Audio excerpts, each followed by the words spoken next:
Ready? Welcome back. Kevin Crossman with T3 Coaching, joined with professional triathlete Nick Marcantonio.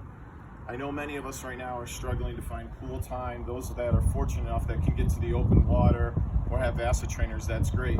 But one major area that a lot of triathletes overlook is flexibility. So during this time of no water, let's see if we can improve our flexibility. So Nick and I are going to take you through a series of stretches that we work on constantly anytime that we get to the pool and even when we don't go.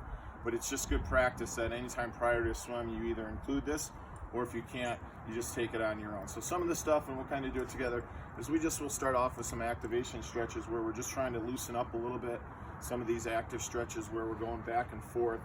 I often refer to these as Phelpsies in our program, named after the swimmer, obviously, Michael Phelps. And then we can go into some single arm circles. And when we do these arm circles, what I'm looking for too is just to get a little bit of the shoulder rotating. So as that arm swings back, I want his shoulders to turn slightly. Then you can go to the opposite arm, switch over to the opposite.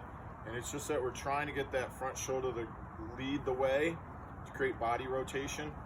And I encourage you to do both directions. So now you can go into like a backstroker.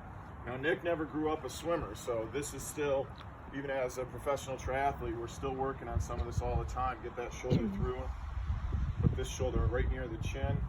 So this shoulder goes near the chin as you come through. Good, we're just working on some backwards arm circles as we go. From there, you can do some bigger ones, some double arms. This kind of opens up the front of the shoulders a little bit, just big circles kind of stretching out, trying to open up the rib cage as we go. Once those shoulders are loose, some more passive stretching.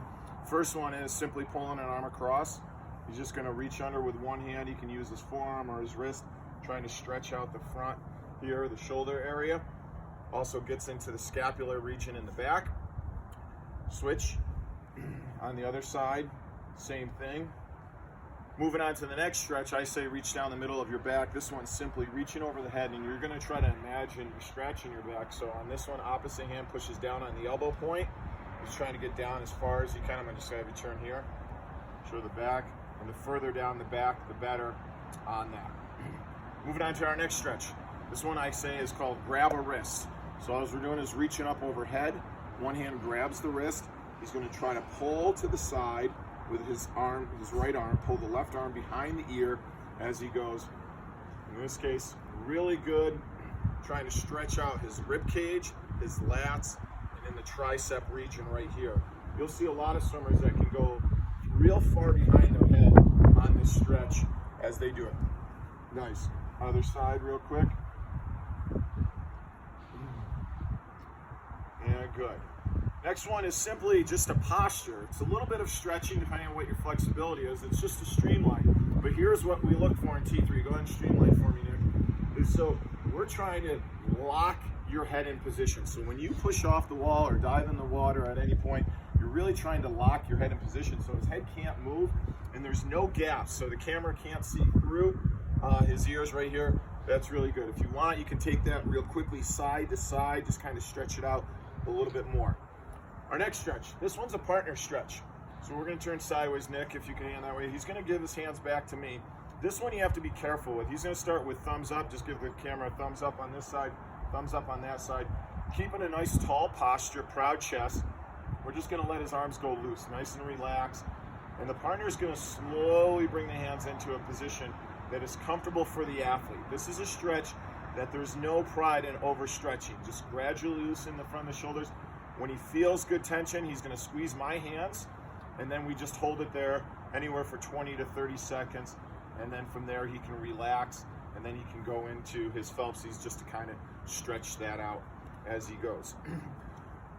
With that stretch, if you don't have a partner, if Nick was a wall, I could do this on my own. Same idea is just kind of find a wall in the pool area or in your gym at home, and it's the same idea here.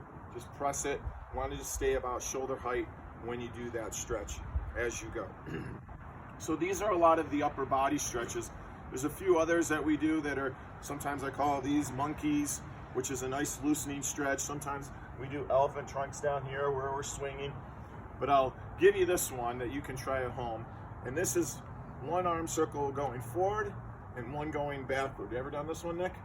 So we're going to give Nick a chance on camera to give this a shot. See if you can get one arm going forward and the opposite one going back. Oh boy. Now the key to this is I encourage you to start at the top and think more about your shoulders rotating than your hands dropping. So at home, give that one a try. More great videos to come. Get out there, stretch every day, make your swimming that much better.